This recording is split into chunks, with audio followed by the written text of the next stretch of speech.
किया था या एस्टेब्लिशमेंट ने थोड़ी सी उनको इजाज़त दी थी, तो फिर दिल थोड़ा और बड़ा करना चाहिए था और जलसे की इजाज़त बरकरार रखनी चाहिए। हुआ ये है, अब तक की इत्तला के मुताबिक यहाँ सिचुएशन चेंज होती रहती है। तो जलसे की इजाज़त जनाब पहले दी, उन्होंने कहा जी जलसे की इजाज़त देंगे, आप जलसा करें, बेफिक्र होकर करें, आपको मुकम्मल आज़ादी होगी जमहूरी अंदाज में जो आप करना चाहते हैं। लेकिन उसके बाद सिंध हुकूमत ने NOC जारी नहीं किया, वहाँ के जो ब्यूरोक्रेट्स हैं उन्होंने NOC जारी नहीं किया और फिर गुरेज शुरू कर दिया पाकिस्तान तहरीक-ए-इंसाफ के लोगों को फेस करने से। अब सूरत-ए-हाल ये थी शाम के वक्त कि ताले लगा दिए गए जो मुख्तलिफ दरवाजे हैं जलसा गाह के, और पुलिस और सिक्योरिटी और उनकी गाड़ियाँ वहाँ पे खड़ी कर दी गई। ये वहाँ पे हरकत हैं और पाकिस्तान तहरीक-ए-इंसाफ के लोग वहाँ से रिपोर्ट कर रहे हैं। फ़हीम साहब हैं, दीगर कुछ लोग हैं, वो बता रहे हैं जनाब ये ज़्यादती हमारे साथ की जा रही है और हमें पहले कहा गया जलसा करें और अब जलसा गाह की तैयारी का मौका नहीं दिया जा रहा। पीपल्स पार्टी क्या कर सकती है? देखें, वो मैक्सिमम ये करेंगे, जलसा गाह को तब्दील करने की कोशिश करेंगे, अपना जलसा कहीं और ले जाओ, ये कर लो। वो एस्टेब्लिशमेंट के जो गंदे हरबे होते हैं सियासी नौइयत के, वो उन्हें इस्तेमाल करने की कोशिश करेंगे। लेकिन कराची का एक बहुत बड़ा इम्तिहान है। कराची का इम्तिहान ये है कि पूरे पाकिस्तान का बोझ इस वक्त कराची पर आके पड़ा है। कराची को ये मौका मिल गया है कि वो पूरी दुनिया को ये बताए कि पाकिस्तान क्या चाहता है और पाकिस्तानी क्या चाहते हैं। आज पूरे पाकिस्तानियों का इन्हिसार कराची के ऊपर है, कराची के लोगों के ऊपर है। आज पूरी दुनिया में जो पाकिस्तानी हैं वो कराची के लोगों की तरफ देख रहे हैं कि वो इतनी बड़ी तादाद में बाहर आएँ कि वो पैगाम दें पूरी दुनिया को कि वो इस फस्तायत, जुल्म और जबर के साथ ही नहीं है, बल्कि वो इंसानी हकूक़ के साथ, मैंडेट के एहतराम के साथ, आज़ादी इज़हार राय के साथ और जबर के ख़िलाफ़ खड़े हैं। ये उन्हें साबित करना पड़ेगा। कराची के ऊपर बहुत बोझ है, क्या कराची ये बोझ उठाएगा? ये बात हमें एतवार के दिन पता चलेगी। वैसे अभी तक तो दौरा बहुत कामयाब जा रहा है सुहेल आफरीदी का। वो जहाँ भी जाते हैं उनका इस्तकबालिया एक जलसे की शक्ल इख्तियार कर जाता है। नॉर्मली पॉलिटिकल पार्टीज़ एक एक महीना तैयारी करके जिस नौइयत का प्रोग्राम करती हैं या जिस लेवल का जलसा करती हैं, उस लेवल के इस्तकबालिये हो रहे हैं सुहेल आफरीदी के। और एक बात याद रखिएगा कि ये सुहेल आफरीदी इमरान खान का एक अदना कारकुन और खिलाड़ी है। अगर इमरान खान कहीं खुद बाहर आ गया, जो कप्तान है इस टीम का, तो फिर क्या होगा? इससे सैकड़ों गुना लोग निकलेंगे और जिस तरफ इमरान खान होगा पूरा पाकिस्तान उस तरफ चल पड़ेगा। ये बात पाकिस्तान की मिलिट्री एस्टेब्लिशमेंट, हाफिज सैयद आसिम मुनीर साहब तो बहुत अच्छी तरह जानते हैं और इमरान खान की मुखालिफ पॉलिटिकल पार्टीज़ भी जानती हैं। नवाज शरीफ साहब जो चुप करके बैठे हुए हैं ना, खामोशी का उन्होंने एक पर्दा ओढ़ा हुआ है और चुप करके बर्दाश्त करी जा रहे हैं। यानी हर कोई आता है उनकी बेइज्जती करके चला जाता है, उन्हें जूते पॉलिश करने वाला कहकर चला जाता है। अचकज़ई साहब ने उन्हें गैरत दिलाने की बड़ी कोशिश की, लेकिन इसके बावजूद नवाज शरीफ साहब एक कंबल ओढ़ के बैठे हुए हैं। तो वो इसीलिए बैठे हुए हैं कि उन्हें भी पता है कि इस वक्त पाकिस्तान इमरान खान के साथ खड़ा है और नवाज शरीफ ने मकबूलियत वाली अपनी सारी कश्तियां जला दी हैं। अब आ जाए सुहेल आफरीदी साहब ने रिस्पॉन्ड कैसे किया। देखिए, उन्होंने भी जवाब दे दिया। पीपल्स पार्टी ने जो रुकावट डाली उसके बाद उन्होंने कहा जी पीपल्स पार्टी को उन्होंने मुजरिम करार दे दिया। जरदारी ने बेनज़ीर की सियासत को ख़त्म करके कब्जा कर लिया है। ये सुहेल आफरीदी का स्टेटमेंट है। पीपल्स पार्टी ने 26वीं और 27वीं आईनी तरमीम करके आइन का बुनियादी ढांचा ही उधेड़ दिया है और अब सिंध पाकिस्तान पीपल्स पार्टी से आज़ादी चाहता है, सिंध तब्दीली चाहता है, सिंध इमरान खान को चाहता है। ये जनाब सुहेल आफरीदी साहब ने कहा और ये मनाज़िर दिखाई भी दे रहे हैं।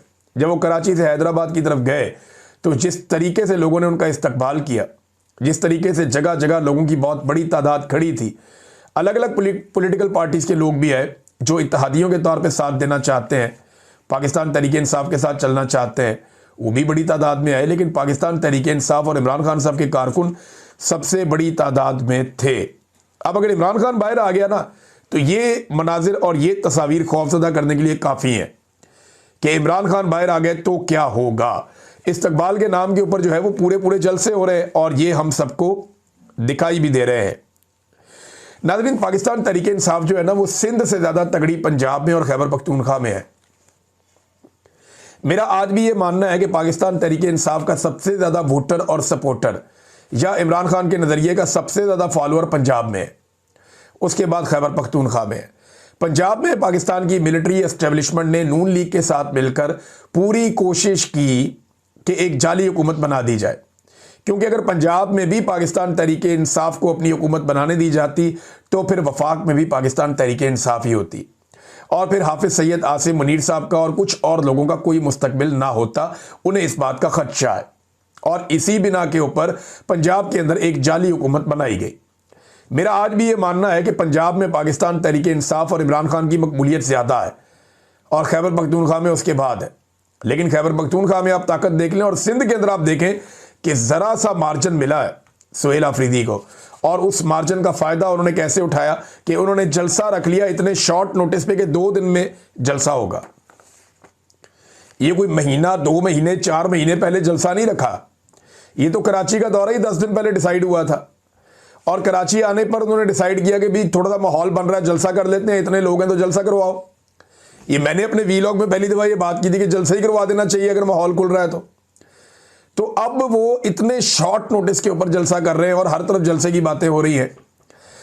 ये एक बहुत बड़ा चैलेंज होगा पाकिस्तान की एस्टेब्लिशमेंट के लिए और ये थोड़ा सा अगर रूम खुला रहा तो पाकिस्तान तहरीक इंसाफ और इमरान खान साहब साबित कर देंगे अपनी बढ़तरी कराची यानी मिनी पाकिस्तान में।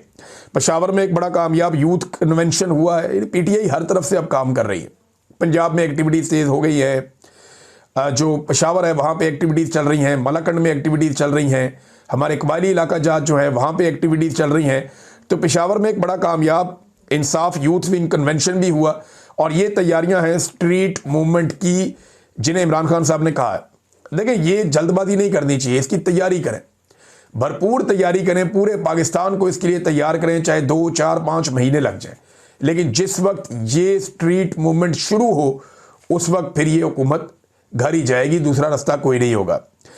नाज़रीन, अडियाला में मंगल के रोज़ लोगों की तादाद बढ़ाने के ऊपर भी काम हो रहा है और जो रावलपिंडी के आसपास के अजला हैं वहाँ पे बाकायदा पाकिस्तान तहरीक इंसाफ अनाउंसमेंट्स कर रही है, लोगों को पैगाम दिए जा रहे हैं कि सब लोगों ने अडियाला जेल के बाहर पहुँचना है। पंजाब से कुछ लोग खैबर पख्तूनख्वा से भी आएंगे ताकि जो इमरान खान साहब की बहनों ने कहा कि 10,000 बंदा अडियाला के बाहर आना चाहिए और इस हफ्ते के लिए वादा भी किया गया है इमरान खान साहब की बहनों से कि आपकी मुलाकात रवां हफ्ते ज़रूर करवाई जाएगी। लिहाजा बड़ी तादाद में लोगों को अडियाला जेल जाने के लिए उसके बाहर खड़े होने के लिए तैयार किया जा रहा है। तहरीक तहफ़्फ़ुज़ आईन पाकिस्तान की लाहौर में सरगर्मियाँ जारी हैं। उन्होंने और भी पॉलिटिकल पार्टीज़ को अपने साथ शामिल किया है। नवाज शरीफ को बार बार चैलेंज किया जा रहा है, नवाज शरीफ को बार बार आवाज़ें दी जा रही हैं लाहौर में और आवाज़ देने वाले महमूद खान अचकज़ई हैं जो नवाज शरीफ साहब के पुराने दोस्त हैं, वो उन्हें बार बार गैरत दिलाने की कोशिश कर रहे हैं। लेकिन मियाँ साहब की हालत बहुत पतली है, वो छुप कर बैठे हुए हैं। और साथ ही साथ खैबर पख्तूनख्वा से जो नौजवानों की क़यादत है जो पहले पंजाब में आए थे वज़ीर आला सुहेल आफरीदी साहब के साथ, उन्होंने फिर से इस बात का इंडिया दे दिया है कि वो दोबारा लाहौर आएंगे और लाहौर का दौरा दोबारा करेंगे। मुझे लगता है कि उन्हें दोबारा ये दिखाना है कराची के बाद कि पंजाब के हुक्मरान जो हैं उनमें कितनी फस्तायत है, वो कितने जालिम और जाबिर हैं और एस्टेब्लिशमेंट के साथ मिलकर किस किस्म का घिनौना खेल वो खेल रहे हैं। और एक बात और मैं आपको बता दूं, ये आप अपने ज़हन में रखिएगा, ये जो कुछ भी हो रहा है ना इसमें आप एस्टेब्लिशमेंट को बरीउज़्ज़मा करार नहीं दे सकते। कुछ लोग ये तासुर बना रहे हैं कि देखें ये तो पीपल्स पार्टी ने अगर करने दिया तो पीएमएलएन ने नहीं करने दिया तो ये तो सियासी एक फैसला है। नहीं, एस्टेब्लिशमेंट कभी भी इस बात को बर्दाश्त ही नहीं कर सकती कि पंजाब के अंदर पाकिस्तान तहरीक इंसाफ तगड़ी हो जाए। एस्टेब्लिशमेंट के लिए एक बहुत बड़ा चैलेंज होगा ये, क्योंकि अगर पंजाब गया एस्टेब्लिशमेंट के और एस्टेब्लिशमेंट के अर्दलियों के हाथ से तो फिर सब गया। इसलिए पंजाब में वो किसी किस्म का मार्जिन छोड़ते ही नहीं है। तो पंजाब में मार्जिन लेने के लिए सिंध से जो एक उन्हें एनर्जी मिलेगी पाकिस्तान तहरीक इंसाफ को, वो उसे पंजाब में दोबारा इस्तेमाल कर सकते हैं। क्योंकि पंजाब जाग गया तो एस्टेब्लिशमेंट के नसीब से हो जाएंगे, पंजाब जा गया तो नवाज शरीफ बरतानिया में आके सो जाएगा और उसकी बेटी भी सो जाएगी, फिर ये कोई भी नहीं जागेंगे। इन सबको पता है कि इनकी औकात टकेगी नहीं है और पंजाब को एक दफ़ा अगर झंझोड़ के पाकिस्तान तहरीक इंसाफ ने निकाल दिया तो फिर कहानी ख़त्म हो जाएगी इनकी, ये सब जानते हैं। हमारे कुछ सहाफ़ी हैं बेचारे पहले से ही डरे हुए हैं, मैं उनके क्लिप देख रहा था, वो अब एस्टेब्लिशमेंट के तरले करना शुरू हो गए कि नून लीग से आप मत बिगाड़िएगा मेहरबानी करके, अगर आपकी नून लीग से भी बिगड़ गई तो सब आपके खिलाफ हो जाएंगे, आपका बेड़ा गर्क हो जाएगा, आपके पल्ले कख नहीं बचेगा। तो झोलियाँ उठा उठा के बदवाएं भी देने वाली इनकी नौबत आ जाएगी। कुछ अरसे में आप देखिएगा अवामी ताकत जब खड़ी होगी तो इनके पल्ले और इनके मालिकों के पल्ले कुछ नहीं बचेगा। नाज़रीन, लाहौर में एक ज़िमनी इलेक्शन था PP 167 में। इसमें पाकिस्तान तहरीक इंसाफ ने तो बाइकआउट कर दिया था, यानी PMLN के लिए रास्ता साफ था, वो इलेक्शन जीत सकते थे। मगर आप अंदाज़ा करें ये बेचारे इतने डरे हुए हैं कि जमात इस्लामी का एक उम्मीदवार उससे भी डर गए कि जमात इस्लामी का उम्मीदवार ही इनसे ना जीत जाए, इनकी इतनी पतली हालत है। एजाज गौरी नाम का उम्मीदवार जमात इस्लामी का एडवोकेट भी है, वो बेचारा कागजात नामजदगी जमा करवाने के लिए गया तो उसे इलेक्शन कमीशन का जो RO का दफ्तर है उसके बाहर से अगवा कर दिया गया, उसके मुंह पर काला कपड़ा डाल के ले गए और उसको उस वक्त छोड़ा गया जब कागजात नामजदगी जमा करवाने का वक्त ख़त्म हो गया। आप अंदाज़ा करें ये इतने डरे हुए हैं बेचारे। और मरियम नवाज उसके ऊपर स्टेटमेंट क्या जारी कर रही है कि इजहार तशक्कुर, नवाज शरीफ की कामयाबी, जमहूरियत और खिदमत वगैरह वगैरह, पता नहीं क्या कुछ। फिरे मुँह आपकी ऐसी जमहूरियत के ऊपर और ऐसी खिदमत के ऊपर और नवाज शरीफ की ऐसी कामयाबी के ऊपर जिसमें आपको मुखालिफिन को मुंह पे काला कपड़ा डाल के उठाना पड़े। ये पाकिस्तान में दूसरा ऐसा वाकया है कि इस तरह से एक उम्मीदवार को बिल्कुल अकेले को जितवा दिया गया। इससे पहले आसिफा जरदारी के लिए सिंध में ये किया गया था कि आसिफा जरदारी के मुखालिफ तमाम उम्मीदवारों के कागजात नामजदगी या तो मुस्तरद कर दिए गए या उन्हें डरा धमका कर ख़रीद कर बैठा दिया गया और आखिरी एक उम्मीदवार था उसको पकड़ भी लिया गया। तो ये आसिफा जरदारी के बाद ये एक साहब हैं PP 167 में जिनके लिए उस तरह का माहौल बनाया गया और बिला मुकाबला इस उम्मीदवार को जितवा दिया गया। यानी PMLN को, इलेक्शन कमीशन को ये बात भी समझ आ गई कि इलेक्शन करने का तरद्दुद ही क्यों करना। जमात इस्लामी जिसने हमेशा एस्टेब्लिशमेंट की B टीम का रोल प्ले किया, जमात इस्लामी जो हमेशा स्टेटस को के साथ आकर खड़ी हो जाती है और 2 नंबर बयानियाँ लेती है। यानी जब पाकिस्तान तहरीक इंसाफ ने कहा कि असली फॉर्म 45 आप भी आकर अदालतों में जमा करवाएं तो जमात इस्लामी वाले मुकर के भाग गए थे, मुझे अच्छी तरह याद है। तो जमात इस्लामी को भी अब लग पता जाएगा, उन्हें भी समझ आ जाएगी कि जनाब मज़े कैसे आते हैं। ये एक एक करके सारों को दबाएंगे, सारों को मारेंगे। मैंने पहले कहा था कि इस जुल्म के खिलाफ खड़े हो जाओ वरना बारी बारी सबकी बारी, और अब बारी बारी सबकी बारी आ रही है। PIA तो बेच दिया है इन्होंने, अब किसकी बारी है? अब इस्लामाबाद एयरपोर्ट बेचने जा रहे हैं, कुछ इलेक्ट्रिक सप्लाई कंपनियां हैं हैदराबाद की, सक्कर की, वो भी बेचने जा रहे हैं, सड़कें भी बेच देंगे और इन्होंने गवादर बेच दिया है। गवादर में जो पाकिस्तान का हिस्सा है वो 10% से भी कम है, ये थोड़े दिन पहले खबर आई थी।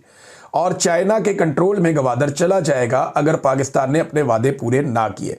देखिए पाकिस्तान ने किया क्या, ये नवाज शरीफ ने किया। नवाज शरीफ साहब के लगाए गए जो IPPs के मंसूबे हैं ना, उन्होंने पाकिस्तान को घुन की तरह खाना शुरू कर दिया। हमारी मईशत की कमर तोड़ के रख दी है नवाज शरीफ के लगाए हुए मंसूबों ने। 2 चीज़ें इस खानदान ने बड़ा जुल्म किया। एक, इन्होंने जो गैस की परचेज की, जो LNG के सौदे किए, वो इस नौयत के किए कि बेड़ा गर्क करके रख दिया इन्होंने पाकिस्तान की मईशत का, और महंगी तरीन LNG के लंबे सौदे इन्होंने कर लिए। पता नहीं इन्हें कितना कमीशन मिल रहा था उसमें। और दूसरा इन्होंने जो जुल्म किया, इन्होंने IPPs के ऐसे मंसूबे लगा दिए जो बहुत महंगी बिजली बनाते हैं और मंसूबे भी इजाफी लगा दिए। यानी पाकिस्तान की ज़रूरत अगर 20 है तो इन्होंने 40 लगा दिए। डबल से ज़्यादा बिजली इन्होंने बनाना शुरू कर दी पाकिस्तान में जिसकी ज़रूरत नहीं थी, और इतने सारे मंसूबे लगाए और इस तरह के मुआहदे किए कि वो बिजली बनाए या ना बनाए, आपको उनको बिल देना पड़ेगा, पैसे देने पड़ेंगे। आज पाकिस्तानी उस गैस के और उस बिजली के यूनिटों के पैसे भी देते हैं जो वो इस्तेमाल नहीं करते। यानी जितना बिल उन्हें आना चाहिए उससे 3-3 गुना बिल पाकिस्तानी देने पर मजबूर है। पाकिस्तान जहां पे बहुत सारे पानी से बिजली बनाने के मंसूबे लग सकते थे, रन ऑफ द रिवर मंसूबे लग सकते थे। खैबर पख्तूनख्वा 10 रुपए में आपके घर बिजली पहुंचती है। खैबर पख्तूनख्वा के जो मंसूबे हैं, ये आज़ाद कश्मीर के जो मंसूबे हैं, वो 10 रुपए में आपके घर बिजली पहुंचती है, फैक्ट्री में बिजली पहुंचती है। इन्होंने 27 रुपए से ज़्यादा महंगे मंसूबे लगाए और अब इनका प्रॉब्लम क्या है कि ये IMF से, वर्ल्ड बैंक से रब्ता कर रहे हैं कि 36 अरब डॉलर के जो तवानाई के मंसूबों पर हमने कर्जे लिए हुए हैं ना, उनकी रीफाइनेंसिंग में हमारी मदद कर दें। 36 अरब डॉलर्स छोटी अमाउंट नहीं है। 1 अरब डॉलर के लिए तरसते हैं। $2 अरब यूएई ने इनके अकाउंट में रखा हुआ है, ये तलवे चाटते हैं। और यहां पे आप ये देखेंगे $36 अरब के तवानाई के इन्होंने मंसूबे लगा दिए पाकिस्तान में, और अब ये वर्ल्ड बैंक को कह रहे हैं रीफाइनेंसिंग में हमारी मदद करें। भाई तवानाई के मंसूबे तो वो होते हैं जो पैसा कमा के देते हैं। आपने उन मंसूबों के लिए जो कर्जा लिया वो भी आप वापस नहीं उतार पा रहे, तो बेड़ा गर्क आपकी जो है वो पॉलिसी है और आपकी हिकमत अमली है। आपकी मनसूबाबंदी ने पाकिस्तान का बेड़ा गर्क कर दिया, कुछ पल्ले नहीं बचा। अब नाजरीन सूरत हाल ये है, पाकिस्तान ने वर्ल्ड बैंक से राब्ता कर दिया। सिर्फ गैस और बिजली पर 5,000 अरब से ज्यादा का सर्कुलर डेट है पाकिस्तान के ऊपर। सर्कुलर डेट ये है पाकिस्तान पे 5,000 अरब से ज्यादा का, और ये नवाज शरीफ, शहबाज शरीफ और इनके जो हमनवा हैं, ये उनकी सबसे बड़ी मेहरबानी है पाकिस्तान के ऊपर। जरदारी का भी इसमें हिस्सा है, रेंटल पावर लेकर आए थे, लेकिन जो सबसे बड़ा हिस्सा है वो शरीफ खानदान का है। पता नहीं कितना पैसा इसमें से निकला होगा, कहां कहां गया होगा, किस किस ने खाया होगा। बहरहाल पाकिस्तानी अपनी जेब से ये अदा करेंगे। और इसके बावजूद इनके अल्ले तलल्ले खत्म नहीं हो रहे, इनकी मौजें खत्म नहीं हो रही। एयर चीफ है जहीर बाबर सिद्धू, इसके एक और भाई को इनके नवाज दिया गया। पहले तो एयर चीफ साहब को एक्सटेंशन दी गई माशाल्लाह से, उन्हें नवाजा गया। उनके एक और भाई को नून लीग में बड़ा शानदार असर रसूख दिया गया, इलेक्शन लड़वाया गया, फिर जाली फार्म 47 पे उन्हें जितवाया गया, उन्हें भी नवाज दिया गया। नाजरीन इन्हीं का एक तीसरा भाई भी है, कबीर अहमद सिद्धू, और इसे लगा दिया गया है chairman securities and exchange commission of Pakistan. आप अंदाजा करें कि सारों की मौजें, इसे कहते हैं कि सारी उंगलियां घी में और सर कढ़ाई में। चले, अगर कोई चौथा भाई है तो उसके बारे में भी बताइए, हम उसको भी कहीं ना कहीं पाकिस्तान में एडजस्ट करवाते हैं। और इसी तरह अगर एडजस्टमेंट चलती रहेगी तभी तो पाकिस्तान आगे बढ़ेगा, जब इस किस्म के लोग आएंगे और अपनी खिदमत सर अंजाम देंगे, वरना पाकिस्तान के आगे बढ़ने के इम्कानात नहीं होंगे। नाजरीन एक खबर मैं शॉर्ट आपको भी स्टोरी दे देता हूँ, अगले वीलॉग में हम तसल्ली में तफसील के साथ इस पर बात करेंगे। ईरान की सूरत हाल, ईरान के अंदर जो है वो दो तरह की रिपोर्टिंग हो रही है। जो ईरान के अंदर लोग हैं, कुछ लोग पाकिस्तान में ऐसे हैं जो कह रहे हैं कुछ भी नहीं हो रहा। एक मगरब में रिपोर्टिंग हो रही है कि बहुत बुरे हालात हैं, लेकिन अगर आप देखें तो ईरान में प्रॉब्लम्स तो हैं। बीबीसी ने रिपोर्ट किया है कि अस्पतालों के जो डॉक्टर और अमले के लोग हैं उन्होंने बताया कि तिब्बी मराकज़ में ज़ख्मियों की बहुत बड़ी तादाद के बायस शदीद दबाव का शिकार हो चुका है वहाँ का अस्पतालों का अमला। और डोनाल्ड ट्रंप धमकी भी दे चुका है कि वो अटैक करेगा ईरान के ऊपर। क्या डोनाल्ड ट्रंप अपनी फ़ौज उतारेगा ईरान में? तो इसका जवाब यह है कि वो फ़ौज नहीं उतारेगा। वो एक फ़िज़ाई हमला करेंगे ईरान के ऊपर, और ईरान के अंदर उनकी हमायत जो मौजूद है या ईरानी मौजूदा रजीम के ख़िलाफ़ जो लोग मौजूद हैं वो उन्हें मजबूत करने की कोशिश करेंगे। कुछ लोग ये कहते हैं कि ईरान के अंदर गद्दार नहीं होते, ईरान में गद्दार नहीं होते। ये बार बार मैं सुन रहा हूँ सोशल मीडिया पे। तो जितने गद्दारों को ईरान ने सज़ाएँ दी हैं गुज़िश्ता कुछ अरसे में, उतने गद्दारों को पूरी दुनिया में किसी मुल्क ने सज़ाएँ नहीं दी हैं। तो ईरान में बेशुमार गद्दार हैं, बहुत सारे गद्दार मौजूद हैं या बागी मौजूद हैं जो मौजूदा रजीम से तंग है। गद्दार कह लें, बागी कह लें, कुछ भी कह लें, वो खुद को कहते हैं कि हम बागी हैं, हमें ये रजीम पसंद नहीं है, हम इसके खिलाफ खड़े होना चाहते हैं, इन्होंने हमारे ऊपर ज़बरदस्ती मुसल्लत किया हुआ है। और जो वहाँ की गवर्नमेंट है या उनके हमायती हैं वो कहते हैं नहीं नहीं ये गद्दार है, और वो सज़ाएँ भी दे रहे हैं। तो ये फैक्ट इसको जो है वो ठीक रखे कि ईरान में बाकायदा हुकूमत ने गद्दार डिक्लेयर करके लोगों को सजाएं दी हैं। तो वहाँ मोसाद भी काम कर रही है, CIA भी काम कर रही है, ईरान की अपनी इंटेलिजेंस भी काम कर रही है। तो एक क्रिटिकल टाइम है ईरान के लिए, और इस वक्त अमेरिका हमला